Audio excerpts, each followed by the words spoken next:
Olá pessoal, bom dia, boa tarde ou boa noite aí, dependendo do horário que você estiver vendo esse vídeo. Seja bem-vindo a mais esse vídeo. Nesse vídeo eu quero falar aqui sobre desejo de paz ou desejo de guerra. Afinal de contas, o ser humano, ele é mau ou o ser humano tem uma natureza maligna ou uma natureza benigna? O ser humano, a natureza dele está mais propensa ao mal ou mais propensa ao bem?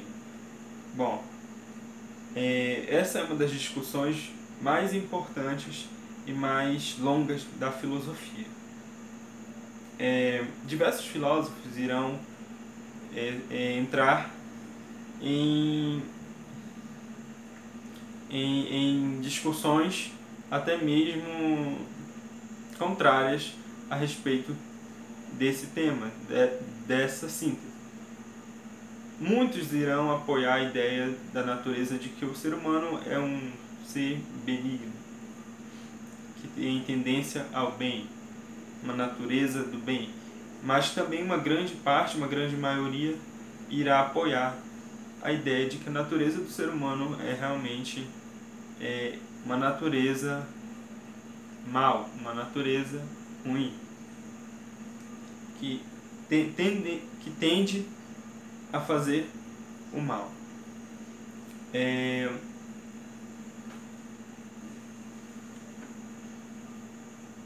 Existe uma questão que eu critico muito e que eu também quero fazer essa crítica aqui nesse vídeo, que é o seguinte: estamos passando por um tempo, por exemplo, esse período da pandemia, em que estamos construindo uma ideia muito imatura. Eu diria uma ideia até mesmo muito equivocada, que é a ideia de que esse período de dificuldades, esse período de desafios, eu diria assim, esse período de diversas mortes, diversos problemas, vai trazer uma espécie de melhoras ao ser humano. Vai fazer o ser humano melhorar enquanto pessoa, o ser humano melhorar enquanto um ser de caráter, enfim. Eu acho totalmente equivocada essa ideia, justamente pelo fato de que já ocorreram diversas situações muito piores do que essa, apesar de a grande maioria dizer que nunca ocorreu. Eu tenho certeza que se você voltasse no tempo e você tivesse lá na Idade Média, na época da Peste Negra, no período que também é conhecido como Idade das Trevas, se você tivesse naquela situação, se você tivesse naquele período, que inclusive é considerado um dos períodos mais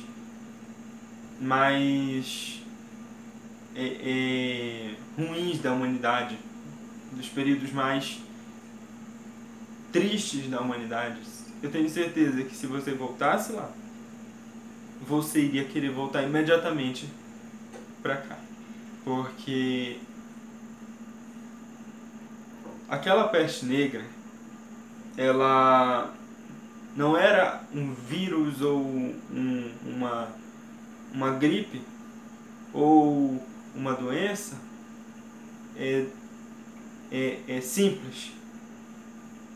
Hoje existem diversas doenças simples que a gente trata elas como doenças graves.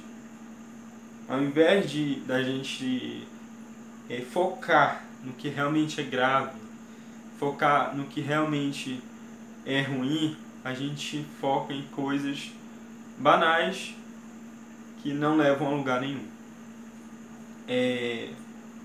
Por exemplo, depressão. Eu concordo que depressão pode fazer uma pessoa entrar em choque, entrar em, em uma espécie de autossofrimento, mas eu discordo que a depressão ela seria a principal coisa, principal doença. Existem doenças muito piores, o câncer, a AIDS, o ebola e diversas outras doenças que são muito mais mortais. E, e a gente tenta dar força a coisas que não são tão graves. São graves, mas não são graves na mesma proporção. E então já existiu muitas coisas ruins que aconteceram, muitas coisas piores como por exemplo diversas guerras, diversos períodos trágicos, mas nós temos a tendência a querer dizer que o momento que estamos vivendo é o pior e que nós vamos melhorar após esse período de tempo passar. Sempre teve coisas ruins, sempre teve coisas que assustou a humanidade. Coisas que causaram diversos problemas de saúde, diversas coisas que fizeram o ser humano chegar muito perto da extinção, muito perto do fim. Inclusive a Primeira Guerra Mundial, a Segunda Guerra Mundial, e sem contar com guerras menores que ocorreram em diversos períodos da humanidade. E o ser humano nunca melhorou. O ser humano nunca se tornou melhor. Essa ideia, inclusive, do ser humano melhorar é uma ideia equivocada. O ser humano sempre vai ser corrupto. O ser humano sempre vai ser pecador. Eu uso essa palavra pecador com um sentido metafórico. Não precisem me acusar de religioso, de algo do tipo, que eu estou usando aqui como sentido metafórico. Então, o ser humano sempre vai ser pecador, no sentido de... Inclusive no sentido de dizer, eu não sou pecador, e já está pecando. Pelo simples fato de querer ser vaidoso, de querer ser santo, de querer ser coisas supremas, estar acima do outro, de estar acima dos outros, de achar que é melhor do que o outro. E inclusive eu não entendo muito de religião e também não sou religioso, mas inclusive as próprias religiões, principalmente o cristianismo, já diz que para você ser perdoado, você precisa confessar o seu pecado. Ou seja, mesmo que você não tenha uma ideia certa de qual é o seu pecado, você precisa entender que você comete pecados. Ou seja, você comete falhas, você é um ser falho, você é um ser impuro. E por mais que a gente fale, lute e propague a ideia, a famosa grandiosa ideia, importantíssima não, grandiosa ideia que tanto se espalha pela humanidade, que é a ideia da paz mundial, por mais que a gente viva falando, por mais que a gente force diversas pessoas a aceitar e a promover essa ideia, a verdade, a mais pura e grandiosa verdade é que nunca, nem no passado, nem hoje, nem nunca, iremos ser seres totalmente benignos. Nunca seremos seres santos, nunca seremos seres totalmente do bem. Aí você talvez se pergunte, mas poxa, até agora você falou tanta coisa e você confirmou que o ser humano não pode ser totalmente benigno. Mas será que você poderia justificar? Sim, eu posso justificar. Simplesmente, bom, eu posso justificar de duas maneiras. Primeiro, eu posso usar aqui uma questão histórica de quando eu comecei a acreditar nisso, né, que foi o seguinte: foi uma aula de religião, né, repetindo, apesar de eu não ser muito religioso, mas são questões que são importantes para a filosofia, para as humanas e para o entendimento humano em geral. Então, em uma aula de religião, um professor meu fez um círculo no quadro. No primeiro momento causou uma espécie de questionamento, né? Uma espécie de dúvida mesmo aos alunos sobre por que aquele círculo, né? O que o professor queria com aquele círculo. Naquele círculo, o professor ele fez uns traços. Ele fez uns traços e com esses traços o professor iniciou uma aula sobre o budismo. E o professor disse que, nosso professor de religião, né, esse meu professor de religião antigo, me ensinou, né, ensinou aos alunos dele que no budismo se prega que você pode ser muito do bem, mas você sempre vai ter um pouco de maldade. E ele bem falou do contrário, né? Que os budistas acreditam, claro, pode não ser todos os budistas, afinal de contas o budismo ele é muito diversificado, existe budistas que acreditam em algo que outros não acreditam e assim vice-versa. Então o budismo é muito diversificado, mas grande parte do budismo acredita realmente nessa ideia de que você também não pode ser totalmente, né, do mal. Você pode até ser muito do mal, mas você vai ser, nem que seja 1% do bem. Então, a partir dessa aula, apesar de eu não ser religioso, eu comecei a crer na ideia de que o ser humano sempre vai ter, metaforicamente falando, sempre vai ter pecados, sempre vai ter falhas, sempre vai ser impuro e sempre vai ser mal, nem que seja 1%. E eu acho o seguinte, eu acho que esse 1% ou mais, né, ele não deixa de ser algo grande. Por quê? A humanidade propaga muito, como eu falei, a ideia de paz mundial.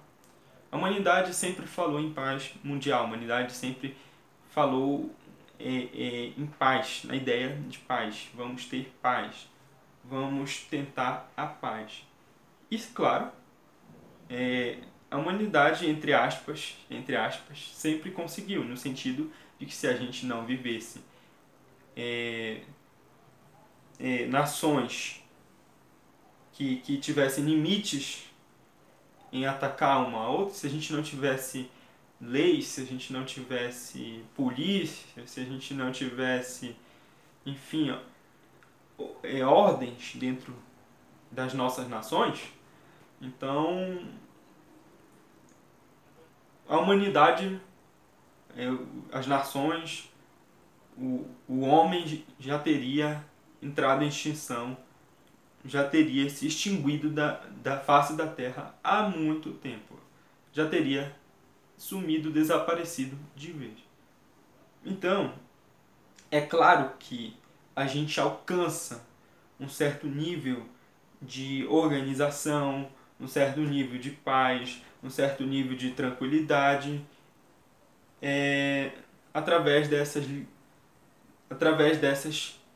instituições, dessas questões, né, como a polícia, como órgãos governamentais, enfim, que propagam a paz. Então é claro que a gente consegue alcançar um certo nível desse mecanismo, né, desse fator da paz. Mas dizer que um dia iremos viver sem guerras, que um dia iremos viver em total paz, é um gigantesco erro, um gigantesco equívoco. Por quê? Porque enquanto o homem estiver na Terra, enquanto o homem for homem por natureza, enquanto o homem não for um robô, sempre haverá guerras, sempre haverá conflitos, sempre haverá destruição. Mas por que isso? É importante responder essa pergunta. Bom, eu usei o exemplo da aula religiosa que eu tive, e agora eu vou usar um exemplo um exemplo muito mais empírico. O primeiro exemplo já é um exemplo empírico. Senão eu nem falaria aqui, porque eu não sou de ficar falando coisas que não são práticas, coisas que não têm lógica. Mas um outro exemplo muito empírico, muito lógico sobre essa questão é as teorias evolucionistas. Como assim? Claro, poderia citar alguns filósofos aqui, e tem vários, sem dúvidas. Tem diversos filósofos que podem assegurar esse argumento sobre o desejo humano em relação ao mal, ao pecado. Mas tem algo que realmente mudou muito a percepção do homem a percepção dos filósofos em relação à natureza do homem, que foi o início das teorias darwinistas. Darwin ele propõe os conceitos de competição, os conceitos de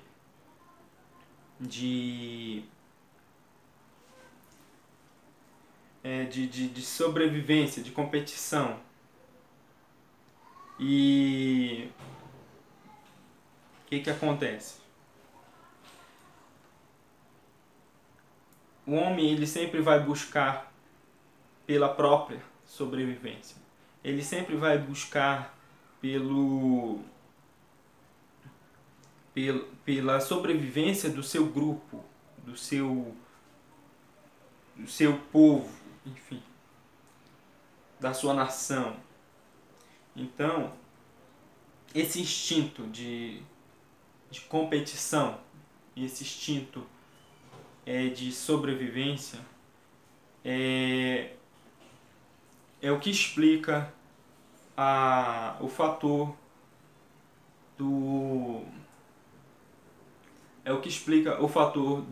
dos desejos humanos pelas guerras, pelos conflitos, e para ganhar tudo o que se atribui a ele mesmo, tudo o que prevalece ele mesmo.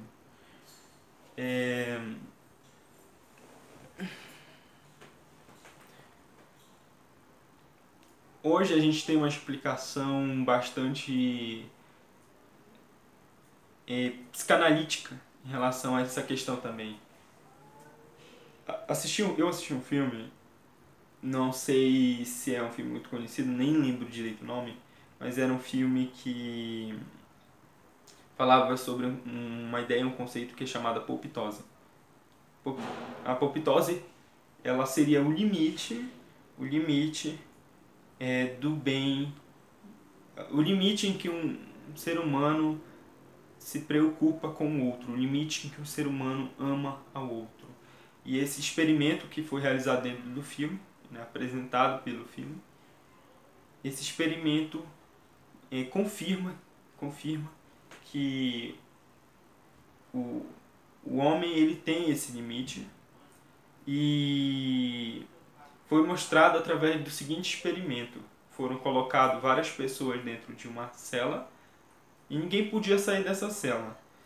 Só que aí, quando todos perceberam, tipo assim, eles nem sabiam que eles não iam poder sair da cela. Eles pensavam que ia ficar só um tempo e tal.